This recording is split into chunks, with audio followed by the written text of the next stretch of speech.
Do the councillors elected earlier this month really have a mandate? Political editor WALTER CRONXITE has seen the turnout figures, and they don't make happy reading ballot boxes at the Croydon count. Few were filled with voting papers. A look at the ward-by-ward turnout figures from this month's local elections, as published by Croydon Council, show that many of the borough's Labour councillors have reasons to be bashful, when it is clear that in some places, 7 in 10 voters couldn't be bothered to exercise their democratic right. It could even be argued that councillors elected in the Selhurst 27.32% and New Addington North 29.58% wards, where turnout was less than 30%, really don't have a credible electoral mandate. There are other Labour-held wards, too, where the not bothered to vote party almost topped 70%. Fairfield ward only just limped over that low bar with a 30.46% voter turnout. Only 2,580 people cast a ballot across the whole area that runs from South Croydon to West Croydon and the Island Tower. There were just 860 voters for each councillor elected. There are 7 Labour-held wards, represented by 20 elected councillors, where the turnout was between 30 and 35%. That band is topped by Bensham Manor and Woodside, where even the presence of Council Deputy Leader Alison Butler and Council Leader Tony Newman, respectively, was met with a shrug of indifference by electors. Or maybe it was the very presence of Butler and Newman on the ballot papers which deterred 2/3 of the electorate from turning out to vote.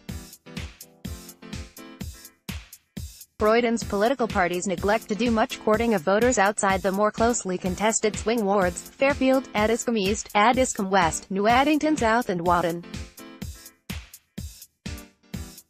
So the borough's politicians hardly bother to campaign in what they regard as safe wards. With that attitude and approach, it's hardly surprising that voters reciprocate by not bothering to schlep to the polling station. After all, their vote is unlikely to overturn the huge majorities enjoyed by Croydon's 2 parties in those wards. By contrast, in Addiscombe East there was plenty of party, political love and care dished out to voters. The higher 46.77% turnout in that hotly contested ward, where the parties ended up winning 1 councillor seat each, shows the difference it can make to turnout if the parties go to some effort. The low turnout in some Labour wards is also a reflection of how less privileged communities with grinding poverty and Tory austerity Britain are less able to take part in elections. Tory Sanderstead, with many residents enjoying more stable livelihoods, had the highest turnout at 47.21%. This Sanderstead turnout was getting on to being close to double the turnout rate in Selhurst. More than 1,000 extra people turned out for each Sanderstead councillor elected than in Fairfield, 1,878 per councillor. Local government keeps asking national government to give it more powers, but there seems little point when the democratic mandate is so frayed by a governance that fails to engage. It's no wonder that both the main English national parties have tried to encourage the creation of directly elected mayors elsewhere in London, as well as in Manchester and Birmingham, to try to reconnect with voter interest. If every vote counted across the whole borough towards electing that single person to run the council, a vote in Selhurst would be as important as one in Addiscombe East. But a directly elected mayor would not be in the interests of many of the councillors, who'd rather keep local politics a minority sport and the £1.5 million of public money spent on them each year as allowances, rather than encouraging greater voter participation and better local democracy.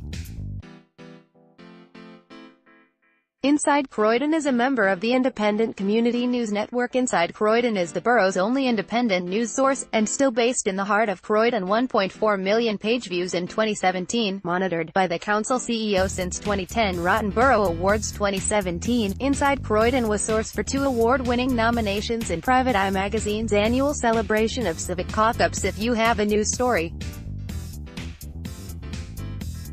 about life in or around Croydon, a residences or business association, or a local event to publicize, please email us with full details at inside.croydon@binternet.com. This entry was posted in 2018 council elections. Addiscombe East, Alison Butler, Bensham Manor, Fairfield, Sanderstead, Selhurst, Tony Newman, Woodside, and tagged Addiscombe East, Alison Butler, Conservative, Croydon Council, Fairfield, Labour, London Borough of Croydon, Sanderstead, Selhurst, Tony Newman, Woodside. Bookmark the permalink.